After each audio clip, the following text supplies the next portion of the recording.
Est-il vraiment possible de contre-attaquer au moment même où l'adversaire fait son attaque? C'est ce qu'on appelle en japonais le sen-no-sen. Une notion complexe, souvent mystifiée, mais grâce à la science, je vais expliquer ce qu'est ce concept et surtout comment l'entraîner efficacement. Quand on parle de sen-no-sen, on imagine souvent un sixième sens, un travail de sensation, une perception mystique de l'adversaire, alors qu'en réalité, d'un point de vue neuroscientifique, on peut vraiment comprendre ce qu'il se passe. Tout part de la perception visuelle, ce que l'œil capte.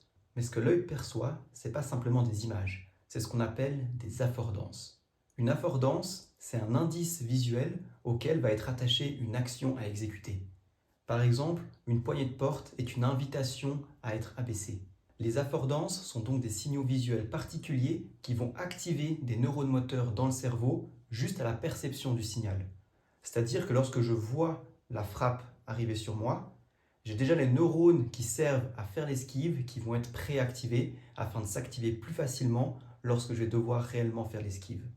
Tout l'intérêt du sen-no-sen, c'est donc de créer ces affordances, créer ce lien entre la perception et l'action.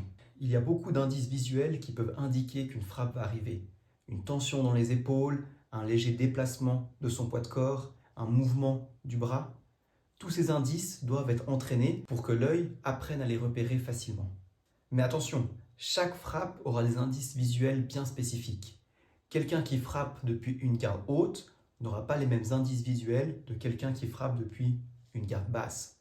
Il faut donc entraîner son cerveau dans plein de situations différentes pour être capable de repérer les affordances dans plein de situations différentes également. Donc pour progresser en sen-no-sen, il faut être capable de repérer les indices visuels d'une frappe dans plein de situations différentes. Il faut emmagasiner beaucoup d'expérience dans la perception de beaucoup de frappes différentes, dans beaucoup de situations différentes, face à beaucoup de partenaires différents. Si je m'entraîne tout le temps avec le même partenaire qui m'attaque de la même manière, je n'aurai qu'un seul indice de sen-no-sen. Et du moment que ce partenaire va partir d'un peu plus loin, d'un peu plus proche, ou avec un coup de poing légèrement différent, je n'aurai pas les indices visuels stockés dans ma mémoire pour être capable d'effectuer mon sen-no-sen. Pour travailler efficacement le sen-no-sen, on peut alors partir du combat libre, mais le restreindre en imposant l'attaque qui va être effectuée.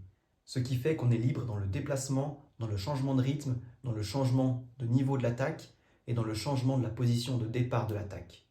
Au final, c'est une sorte de sparring avec uniquement une seule attaque qui peut être faite.